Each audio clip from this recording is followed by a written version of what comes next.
Hey there everybody, it's your favorite irrelevant man, Garrulous64, here to talk to you about Sonic Frontiers yet again, because we got a new trailer, and oh boy, is this game looking like a video game. Seeing as this was the story trailer for Sonic Frontiers, we finally know the dealio. Apparently Sonic is on some island, and a little kid is like, hey man, you better not push that button, and Sonic goes, yeah, but what if I push it anyway? And then he does, and he turns into red. It would also be unfortunate of me to forget to record the fact that we have a screenshot of Sonic with his arm all like red and glitchy and weird, and Link has the exact same thing on the exact same arm in the Breath of the Wild 2 trailer.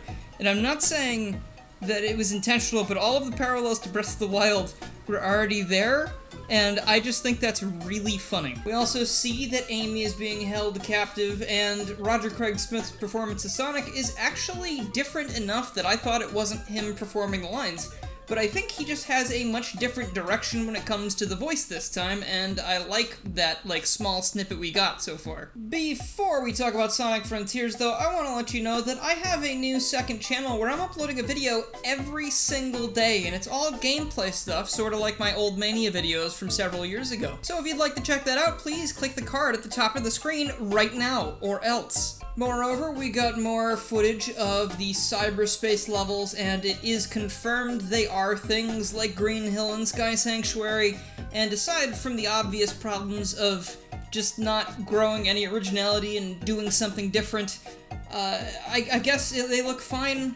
They're probably going to end up being a lot like Forces levels, because there's also a demo out there on the show floor, and the levels seem very short. But then again, they are almost being touted as like a special stage replacement, so I guess them being short makes a little bit more sense. But guys, come on, do we really have to do the memories thing right after we did the time travel thing in 2011, and then we did, the Phantom Ruby thing in Sonic Mania, and then we did the Phantom Ruby thing in Sonic Forces, and we see Green Hill and Sky Sanctuary and all these things and all the spin-offs, and it's a little exhausting, isn't it? I'm not trying to just nitpick this to hell and back, but this could be some kind of Sega mandate. Maybe they have to put iconic locations into every single game. But something can be iconic if it's new too. That's how Green Hill and all those levels were originally. That's why they're iconic, because they were so cool the first time through that you're gonna remember them. But we don't get stuff like that anymore, unless you're looking at the open world sections, which I have to admit look a lot better than they did in the initial IGN footage we got. I'd like to take some time real quick to address the last video I made about Sonic Frontiers where I said you should stop defending it, and my stance has not changed on that, because again, if you enjoy a video game, if you love Sonic, if you want to see Sonic Frontiers be the best it possibly can be, you should not be stifling people who have complaints about it, because people have legitimate complaints, and if you're erasing them, you're just ending up with a worse game. Sega's not going to listen to us anyway, but at least if they did, they would be fixing problems that we're pointing out. I don't really get why some people are like, no, don't make fun of it, don't do that, don't do that. Stop it. Stop it, still stop it. It does look better now. It does look better, and that's because those IGN things were actually early gameplay, but typically, when you're releasing a game that same year, you don't want to show off an incomplete build of the game as the first time you're ever showing the game, because they had more footage from a more recent build very quickly after that. So it seems like a really bad move on Sega's part to do that, especially since they didn't say right from the beginning, this is an early build. They should have done that if they were going to do that. Otherwise, everyone freaks out, and then Iizuka has that whole, guys, wait a sec until the game comes out thing. But sometimes if you wait until the game comes out, then it's bad forever. So, I honestly think the reaction was justified. In the new trailer, we see things like, the pre-order bonus where you get the blue seeds of defense and the red seeds of Macarena or whatever they are, and I guess you're going to be collecting a whole bunch of those things throughout the game along with skill points to either get Sonic new moves and increase his stats almost like an RPG or a Pokemon thing, how you collect the items and, buff up defense or whatever. I don't know if I want to order the pre-order thing, because I kind of want to collect things myself, but the thought crossed my mind that maybe they're offering these pre-order things because Sonic starts out really lame and shitty without them, and they're trying to, make it so people have more fun right off the bat. I really hope that's not the case, because, like, that sucks, first of all, if you have to pay for, like, the special $70 special edition to actually enjoy the game upon launch. But, you know, I mean, it's a problem that I could see happening because of all of the Sonic games that have come out in, like, the last 11 years. And Unleashed. Remember, Unleashed without, like, a maxed out werehog, that shit sucks. Sage as a character seems pretty interesting. She doesn't come off as, like, a straight-up villain character because she said something like, "Your actions are going to doom the world." So, like, I don't know if maybe Sonic and his friends are trapped on these islands and they're somehow preventing a disaster from occurring. And if Sonic releases his friends, maybe, like, big ol' Armageddon starts rearing its head. That's my guess. I think maybe Sage is trying to protect things, but is also inadvertently doing things that put her in opposition to Sonic, so that's at least more of an interesting dynamic than the typical Sonic versus Eggman, good versus evil, very clear-cut type thing. Obviously, Ian Flynn's influence is probably doing a lot for this story, and I think no matter how the game turns out, the story's probably going to be pretty fun to absorb. I just hope that it's not cluttered with, like, hours and hours and hours and hours of very tedious gameplay in between. Otherwise, it's probably better to just watch cutscenes on YouTube. Speaking of cutscenes, though, the cutscenes we saw in the story trailer, I think, look really nice compared to the really shitty quality of the Sonic Forces cutscenes, especially when the Avatar was on screen, because, you know, those all had to be in-engine, and Forces kind of just looked like filth.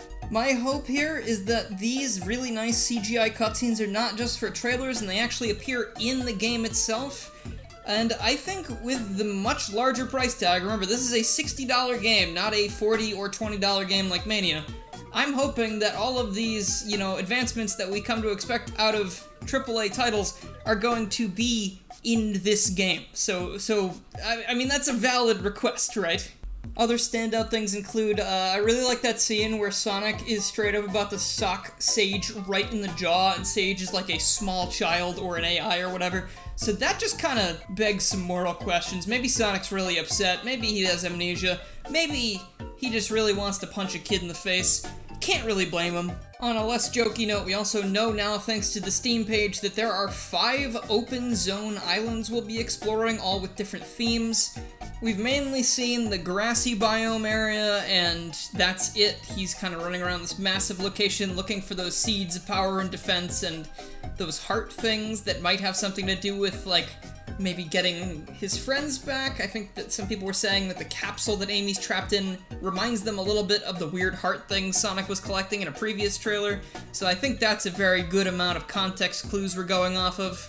The game does look better. The game looks interesting. Like, I'm a lot more interested in the open zone gameplay than I am them reusing the same levels over and over again for the cyberspace things. The Chaos Emeralds seem to be important this time around, so I assume you need to do these stages. And the pre-order bonus also comes with Chaos Emerald Vault Keys, which some people have pointed out seems like it might streamline things a little bit too much, but I'm hoping that's because they don't think people will like the cyberspace stages, but because maybe it takes a long time to get them and they want to speed things up. Like, that's my question here. Why would they be feeding us items in the pre-order that make it so we don't have to play the game as much? Right? Like, doesn't that worry you? Like, that is a weird, like, red flag to me. Unless maybe when you play a cyberspace stage, you have one try and then you get kicked out, you have to find another key, which would be really no better than having the live system, or their lack thereof, I guess, where, you know, like, you have 0 lives and you have to restart every time. I don't get it. Like, I kind of want to know more about that, and I want to know more about what Super Sonic and the Chaos Emeralds are going to be doing in this story, and why they're even on these islands to begin with. I don't know if it's going to tie into any Master Emerald lore, or any lore from, you know, why they weren't in Forces. I would kind of like to just leave Forces in the dust at this point. I'm sick and tired of that game, and how, like, crazy mid it ended up being. Like, that's gotta be one of the most mid games to ever exist. I believe it was on sale for $10 the other day, and I was like, yeah, you know what, I think you'll get about $10 of enjoyment out of that experience. So, like, that's even less than Mania, which is kind of funny. That's about it for Sonic Frontiers, though. I assume we're going to be getting more information eventually, but it releases on November 8th, and yeah, I'm going to play it, I guess, because it does look better, and that's good. If you call me out for, you know, changing my opinion, that's stupid, because that's kind of what you wanted me to do. That's why everyone was so mad about that last video I made. You know, you can change an opinion if more information comes out, and I think that's perfectly fine. It doesn't make you a hypocrite. It makes me observant, you know, because I was actually paying attention to the things I didn't like instead of just blindly accepting everything.